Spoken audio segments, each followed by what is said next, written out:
Hello and welcome to Indus News live from Islamabad. I am Aneeb Hamid with the news of this hour. Let's begin with the headlines first.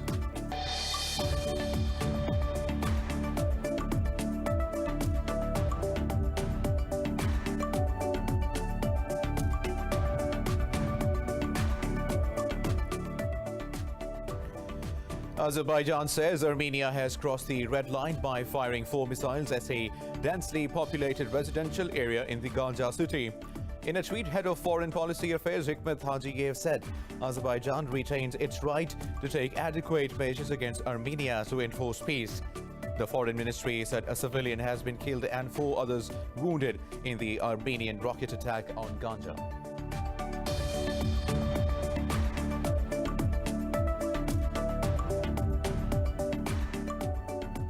In Pakistan, security forces have killed 2 terrorists during an intelligence-based operation in the northwestern province of Khyber Pakhtunkhwa. In a statement, the military's media wing said security forces also arrested a terrorist in the operation.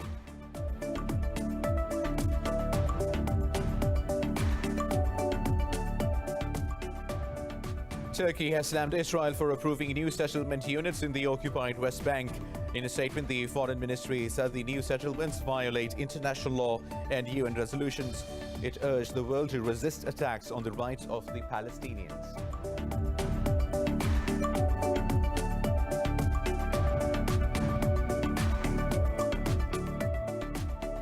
In Belarus, thousands of people took to the streets in Minsk on an 8th straight weekend calling for President Alexander Lukashenko to step down.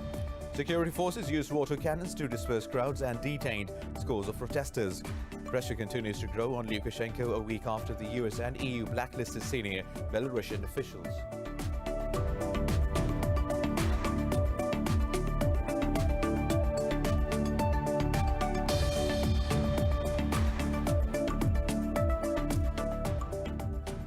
Britain and France have posted record high rise in daily coronavirus cases in second wave of the pandemic. In a video, US President Donald Trump says he is doing well, but the next few days will be the real test. Meanwhile, India has recorded 940 deaths and nearly 76,000 new cases in the past 24 hours.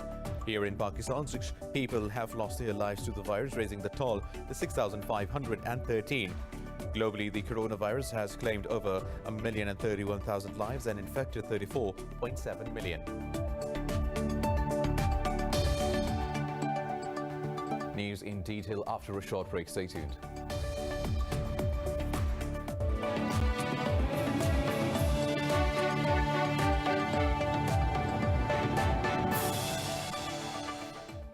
Welcome back. Now let's have the news in detail. Start from Azerbaijan, which says Armenia has crossed the red line by firing 4 missiles at a densely populated residential area in the Ganja city.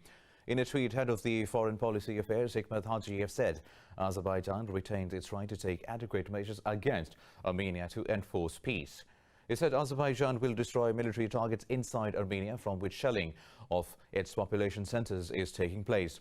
The Foreign Ministry said a civilian has been killed and 4 others wounded in the Armenian rocket attack on Ganja. But Armenia denied it had directed fire of any kind towards Azerbaijan. While the leader of Nagorno-Karabakh said his forces had targeted a military airbase in Ganja but later stopped firing. The developments marked a sharp escalation of the war in the South Caucasus that broke out 1 week ago. In Pakistan, security forces have killed 2 terrorists during an intelligence-based operation in the northwestern province of Khyber Pakhtunkhwa. In a statement, the military's media wing said security forces also arrested a terrorist in the operation. On Friday, 2 terrorists were killed in a similar operation in the North Waziristan district. According to the military, the terrorists were involved in the killing of civilians and attacks of security forces. Britain and France have posted record high rises in the daily number of coronavirus cases in the past 24 hours. France reported 17,000 new cases with 49 additional deaths, while in Britain the health ministry reported almost 13,000 new cases. Meanwhile, India has recorded 940 deaths and nearly 76,000 new cases in the past 24 hours. Globally, the coronavirus has claimed over 1,031,000 lives and infected 34.7 million. This report has the details. As the COVID-19 pandemic continues to batter the Americas, second wave is now raging in Western Europe. Both France and the UK are struggling to keep the spread of the virus in check merely weeks after returning to an almost normal daily life. In Latin America, Brazil continues to report consistently higher numbers, although it is no longer considered the global epicenter.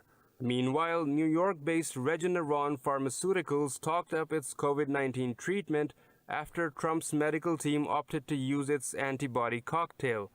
What our approach is simply we've pioneered technologies over the last 20 plus years that allow us to make the best of antibodies that humans would normally make against the virus, but we can make these outside of the body. We can grow them in these large bioreactors, highly purify and concentrate them, and then give them back to patients. Over in mainland China, authorities reported 16 new imported cases with 0 new locally transmitted infections. Elsewhere in Australia's largest state of Victoria, the cases crept up into double digits as 12 people were diagnosed with the coronavirus overnight. In a televised briefing, Victoria Premier Daniel Andrews urged the public to not do anything selfish that could potentially keep them in a longer lockdown. Let's not any of us do anything to jeopardise where we find ourselves. It's delicately poised, but we are there, ready. If we continue these numbers, continue this trend, we are ready to take that step, all things being equal, in just a couple of weeks' time. It's not too much for all of us just to see this thing through. That's the only option we have. If we try and shortcut this thing, then we'll be back where we were weeks and months ago. Earlier, Tunisian authorities banned all gatherings and reduced working hours for employees in the public sector to stop the rapid spread of the coronavirus. The African nation's tourism-dependent economy has contracted by 21.6% in the second quarter due to the pandemic-related measures. Now, US President Donald Trump says he has been feeling better since arriving at a military facility, but the next few days will be a real test. President Trump and the First Lady Melania Trump have been in quarantine after testing positive for COVID-19. White House Chief of Staff Mark Meadows reportedly said next 48 hours will be critical for the president. He said President's vitals over the last 24 hours were very concerning and he is yet to be on a clear path to recovery. President Trump said the physicians will know his condition for sure in a few days, but he hopes to be back soon. I had no choice because I just didn't want to stay in the White House. I was given that alternative. Stay in the White House, lock yourself in, don't ever leave, don't even go to the Oval Office. Just stay upstairs and enjoy it. Don't see people, don't talk to people, and just be done with it. And I can't do that. I had to be out front, and this is America. This is the United States. This is the greatest country in the world. This is the most powerful country in the world. I can't be locked up in a room upstairs. Meanwhile, White House physician John Conley said Trump has been fever-free for the last 24 hours now. Pakistan's Prime Minister Imran Khan has warned against a possible second wave of coronavirus in the country. In a tweet, Khan said the spike in coronavirus infections can be triggered by the onset of winters. The Prime Minister urged people to strictly ensure the implementation of the SOPs and wear masks in the public areas. 6 people have lost their lives to COVID-19 over the past 24 hours, raising the death toll to 6,513. The Health Ministry says over 600 more tested positive overnight. It said there are 9,135 total active cases in the country. The ministry said out of over 314,000 detected cases, more than 298,000 have recovered so far.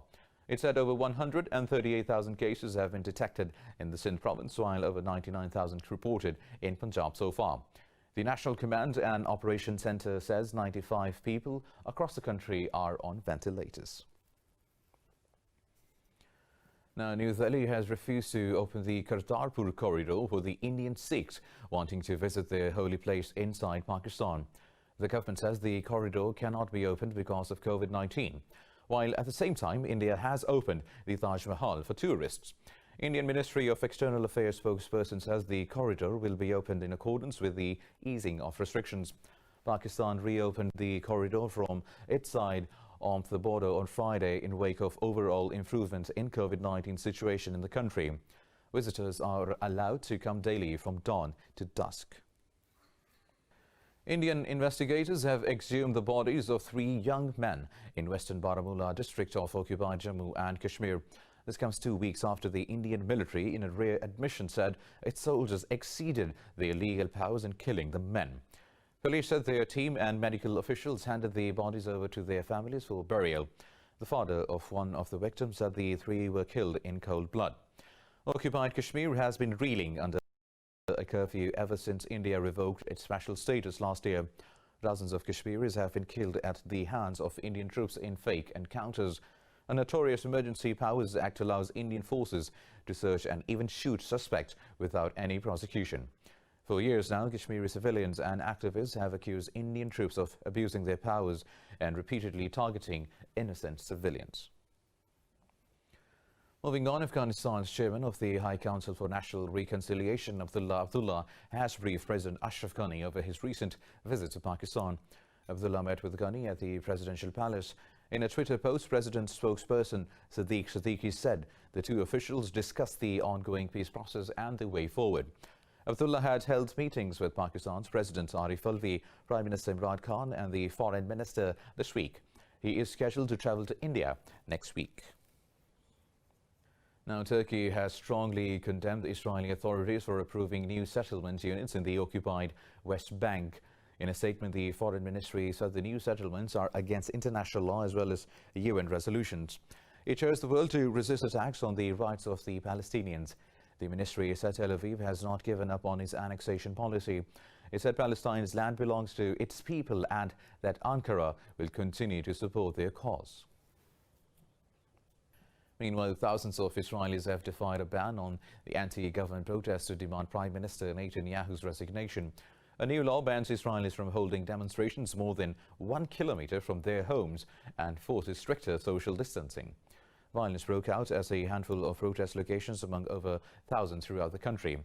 A police spokesperson says 38 protesters have been arrested as they gather near Netanyahu's residency for the 15th straight week. The demonstrators called for Prime Minister's resignation over his indictment and mishandling of COVID-19 pandemic. Netanyahu is on trial for bribery, fraud and breach of trust. Meanwhile, Hamas has called for speeding up intra-Palestinian talks to reach a national roadmap for achieving reconciliation. Last month, the group held talks with its rival Fatah in Istanbul to discuss ways of achieving a partnership between the two. In a statement, Hamas said the meetings constituted a prelude to a comprehensive Palestinian dialogue. It called for creating a favorable atmosphere to reaching solutions to the outstanding issues as a step towards unity. The talks came almost 3 weeks after the Palestinian factions agreed during meetings in Ramallah and Beirut to hold free and transparent elections. More news coming up in this bulletin after a short break. Stay tuned.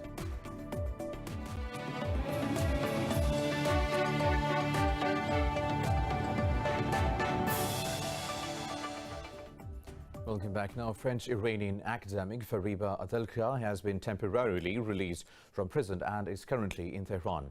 According to her lawyer, Adelkhah has been released with an electronic bracelet and is now with her family. Her attorney said he hopes this temporary release will become final. A research director at Sciences Po University in Paris, Adelkhah was arrested in June last year.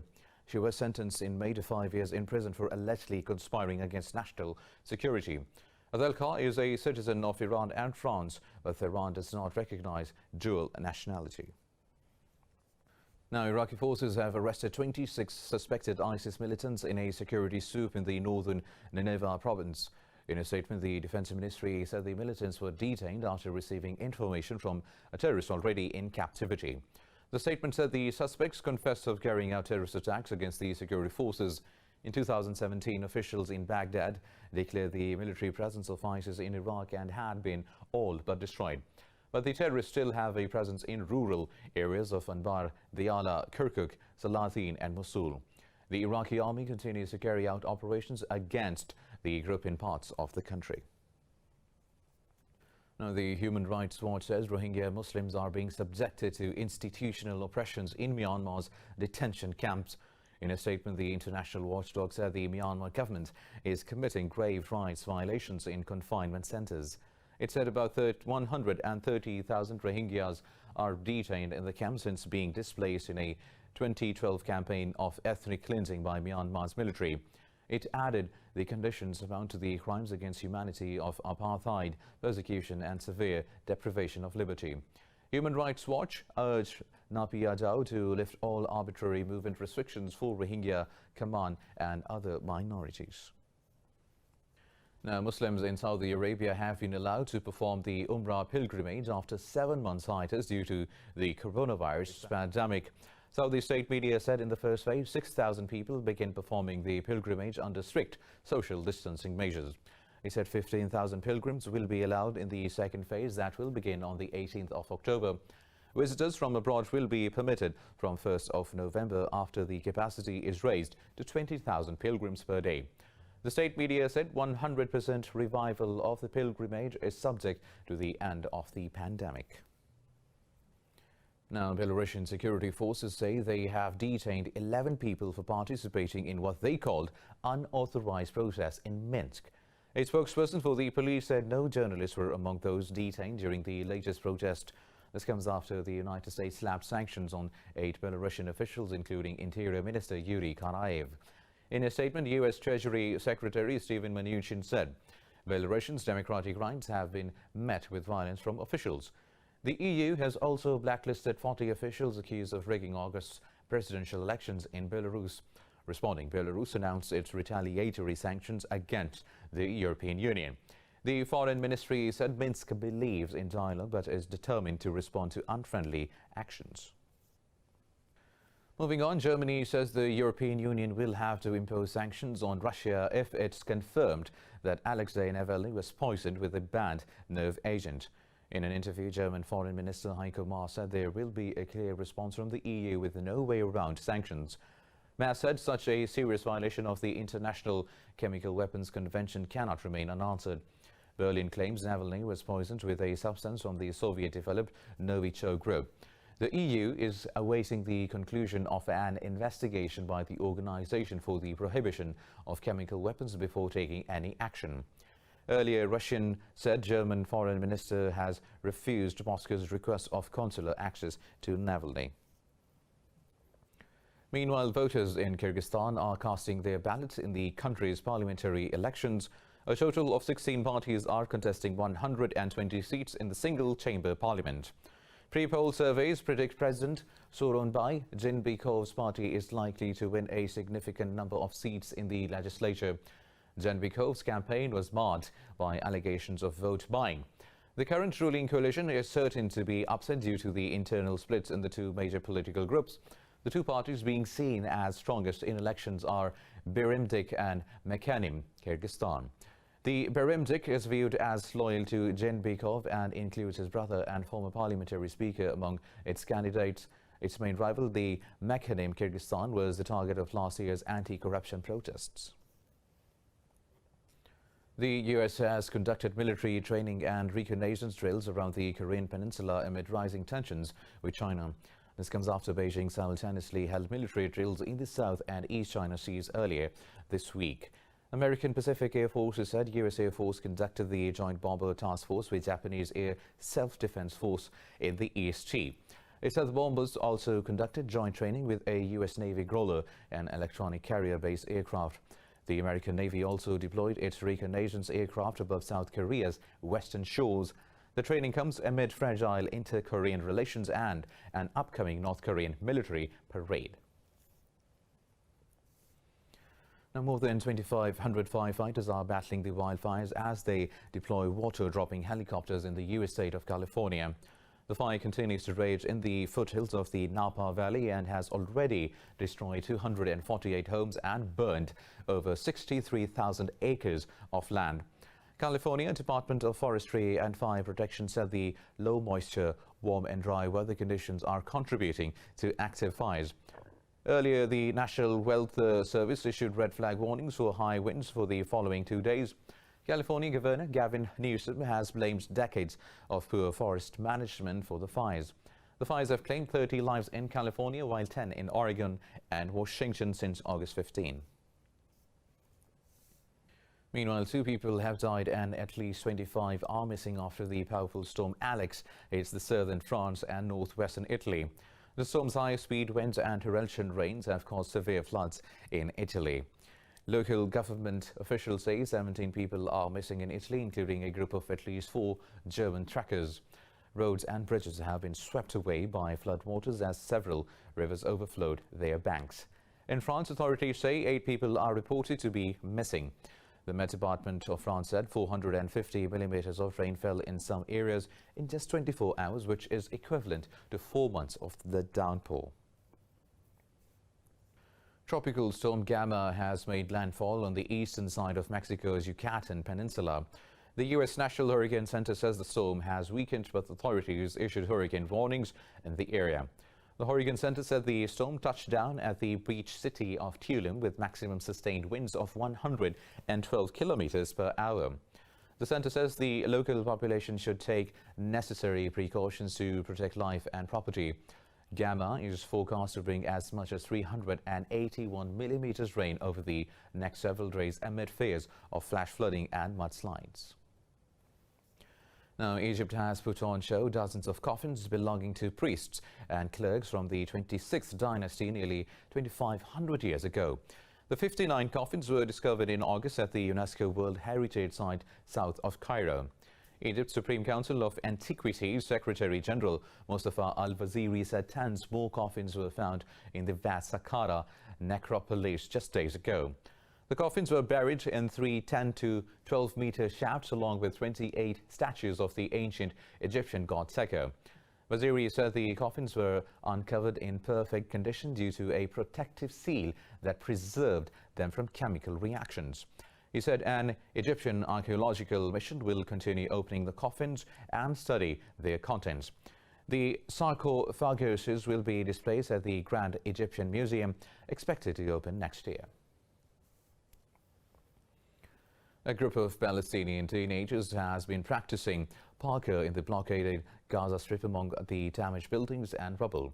Despite the opposition of their families, they resume their urban activity, which involves climbing and running over buildings and grounds. Details in this report.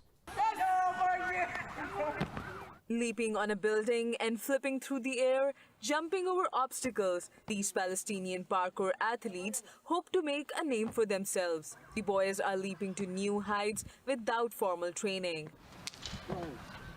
I have been doing parkour for 2 years. Now I'm 14 years old. We have to prefer these abandoned areas because there is no alternative. Despite the opposition of their families, they resume their activity, which involves climbing and running over buildings and grounds. They have another obstacle which they must leap over, that is the lack of support and facilities. We gathered for training in an abandoned area close to everyone. We don't have a stadium or a club. We prefer such demolished places to demonstrate our sports. We couldn't find anyone to support us. In spite of Israeli blockade of Gaza Strip and West Bank, the determined group of parkour athletes resumes the urban activity. Palestinian authorities say Israeli airstrikes have damaged thousands of houses in the Gaza city. Some 65,000 Palestinians were left homeless in Gaza, where infrastructure was badly damaged due to the attacks. A week-long holiday in China is full of celebrations across the country. Authorities say a total of 108 million domestic tourist trips have been recorded so far, with tourism revenue reaching 76.5 billion yuan. What festivities made Chinese travel in this report?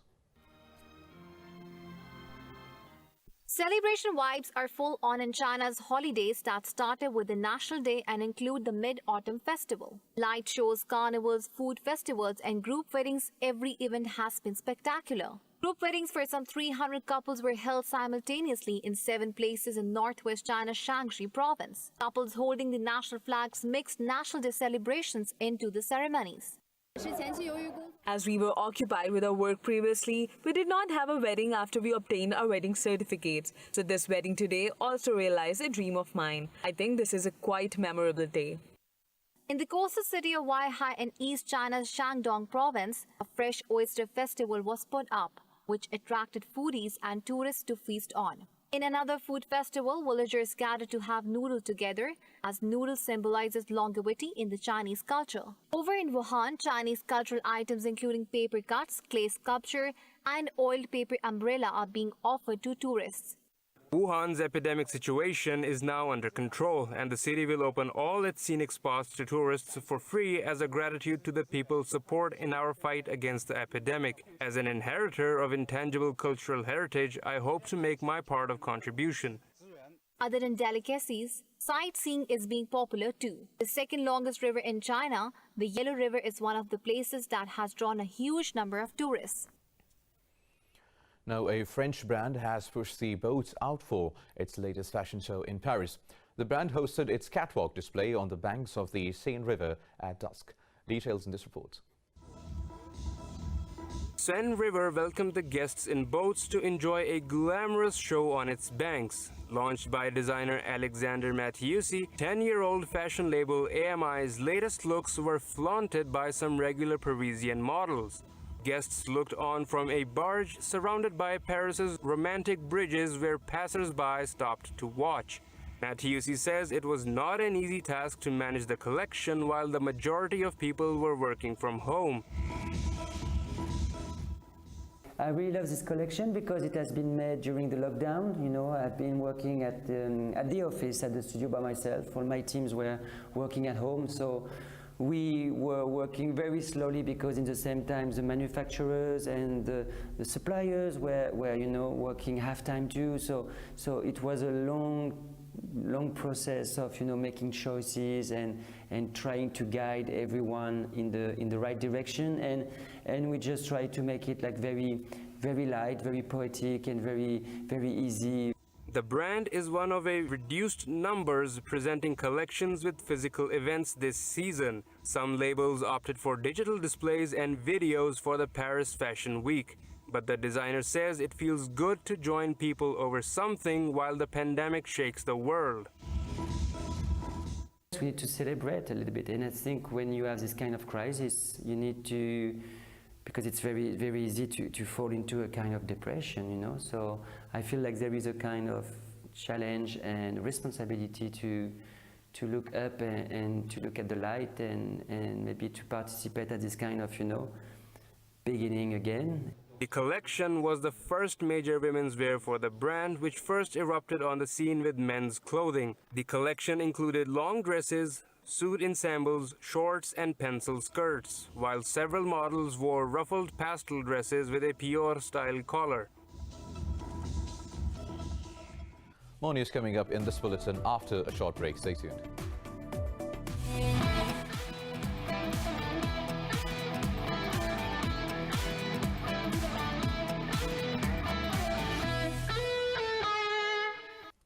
In the English Premier League, Leeds United have played out a 1-1 draw with Manchester City at Allen Road. Manchester City's Pep Guardiola faced Leeds boss Marcelo Bielsa for the first time in England, whom he considers his coaching inspiration. City were dominant early and Raheem Sterling find some of his first league goal of the season in the 17th minute. City continued to create chances but lacked the killer touch, and the hosts struck back after the break, with Rodrigo Moreno scoring in the 59th minute. Leeds upped the tempo after the equaliser, but the citizens weathered the storm, leaving Leeds in 5th spot, 5 places ahead of City in the 10th. Meanwhile, Newcastle United registered their first home win of the season with a 3-1 win over Burnley at the St James Park. Pakistan's Usman Wazir beats Indonesia's Boyda Bulldozer to win the Asian Boxing Federation title. It was the first ever professional bout staged at the Amir Khan Boxing Complex in Islamabad. 8 other professional bouts were also held on the day. A majority of those fights saw Pakistani boxers taking on opponents from Afghanistan and Indonesia. Pakistan's Kamran Wahab and Mohammad Zaman also featured in a 6-round lightweight bout. On Thursday, Amir Khan held a press conference to highlight efforts in promoting professional boxing in Pakistan.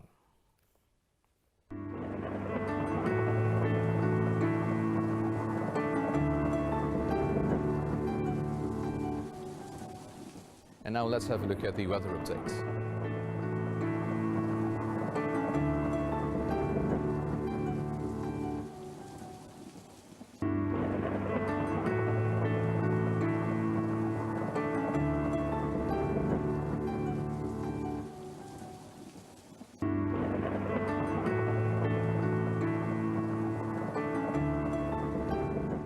Well, that is all for now. For the latest updates, you can follow us on social media at indus.news. Take care.